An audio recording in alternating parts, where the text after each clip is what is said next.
ये कहानी एक गांव की है जहां मुबश्शिर नाम का एक लड़का रहता था। मुबश्शिर एक फैक्ट्री में काम करता था। वो अपने घर का वाहिद कमाने वाला था। बीवी, बच्चे, बूढ़े वालिदैन की जिम्मेदारी भी मुबश्शिर पर थी। वो कम तनख्वाह पर फैक्ट्री में 15 सालों से काम कर रहा था। मुबश्शिर ने एक दिन फैक्ट्री के मालिक से कहा कि मुझे आपकी फैक्ट्री में काम करते हुए 15 साल हो चुके हैं, मगर मुझे कानूनी हुकूक नहीं मिल सके हैं, जिनमें मुस्तकिल मुलाजमत, तनख्वाहों में इजाफा और बहुत सी मुराद शामिल हैं। मुझे अब नहीं दे रहे हैं।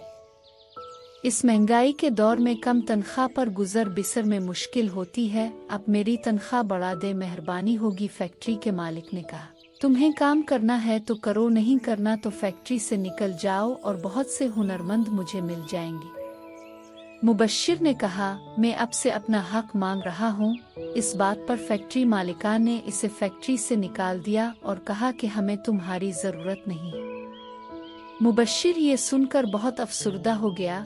ये जुल्म न करे, मैं एक गरीब आदमी हूँ, मेरे घर में कोई कमाने वाला नहीं है, मेरे छोटे छोटे बच्चे हैं, मुझ पर रहम करो।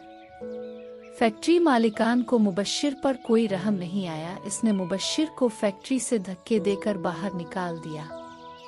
मुबश्शिर ने जाते हुए फैक्ट्री मालिकान से रोते हुए कहा, आप मुझ पर जुल्म कर रहे हैं। मैं गरीब हूँ, कुछ नहीं कर सकता, मगर मैं जाते जाते अपना फैसला अल्लाह की अदालत में छोड़ कर जा रहा हूँ। ये कहकर मुबश्शिर चला गया। कुछ ही दिन बाद पता चला कि जिस फैक्ट्री में मुबश्शिर काम करता था, इस फैक्ट्री में शॉर्ट सर्किट से आग लग गई, जिससे सारी फैक्ट्री जल कर राख हो गई और फैक्ट्री के मालिक का बहुत बड़ा नुकसान हो गया था।